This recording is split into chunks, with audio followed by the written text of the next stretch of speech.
ملک میں مہنگائی کم ہوئی ہے۔ اب حکومت کی توجہ ٹیکسوں، شرح سود اور توانائی قیمتوں کو توازن دینے پر ہے۔ مشیر خزانہ خرم شہزاد نے چین سٹور ایسوسی ایشن کی Pakistan future of retail business summit سے کہا ہے کہ حکومت کا عزم کاروباری ماحول بہتر بنانے پر ہے۔ پالیسی تسلسل نہ ہونا، ٹیکس نظام کی ہراسگی، توانائی کا ناقص انتظام، چھوٹے کاروبار کو قرض نہ ملنا، حکومت پر بد اعتمادی، پاکستان میں کاروبار کرنے والے ان مسائل کا ذکر کرتے آ رہے ہیں۔ اس کے باوجود ملک کی نوجوان آبادی اور کیش لیس ہونے کا عزم پاکستان کے ریٹیل شعبے کا مستقبل شاندار بناتی ہے۔ پیش رفت کیسے ہو، اس پر سوچ بچار کے لیے چین سٹورز ایسوسی ایشن نے انڈسٹری سٹیک ہولڈر کو ایک چھت تلے جمع کیا اور سمٹ کو عنوان دیا The Future of Retail Business in Pakistan۔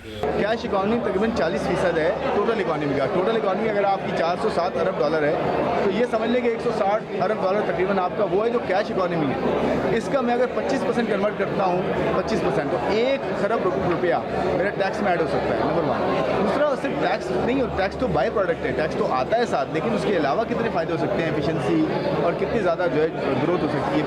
کاروباری ماحول بہتر کرنا حکومت کا عزم ہے، لیکن یہ عزم ماضی میں بھی رہا۔ ریٹیل شعبہ بھی دودھ کا دھلا نہیں ہے، بد اعتمادی دونوں طرف ہے اور پیش رفت اعتماد کے بغیر ممکن نہیں ہے۔ پاکستان میں تو ٹیکس ادا کرنے کا کوئی بینیفٹ نہیں ہے، سوائے اس کے کہ آپ کے خلاف انکوائریاں، نوٹسز، چھاپے، اور اب جو ایڈیشن ہے وہ FIR۔ آپ نے انڈسٹری کے ساتھ بیٹھنا ہے۔ ہمارے یہاں یہ کیا ہوتا ہے کہ یہ چند گروپوں کو، چند اداروں کو، بڑے اداروں کو بلا لیا جاتا ہے اور ان سے بات کی جاتی ہے، اور ان سے بات کر کے آپ نے ہم نے کنسلٹیشن کر لی۔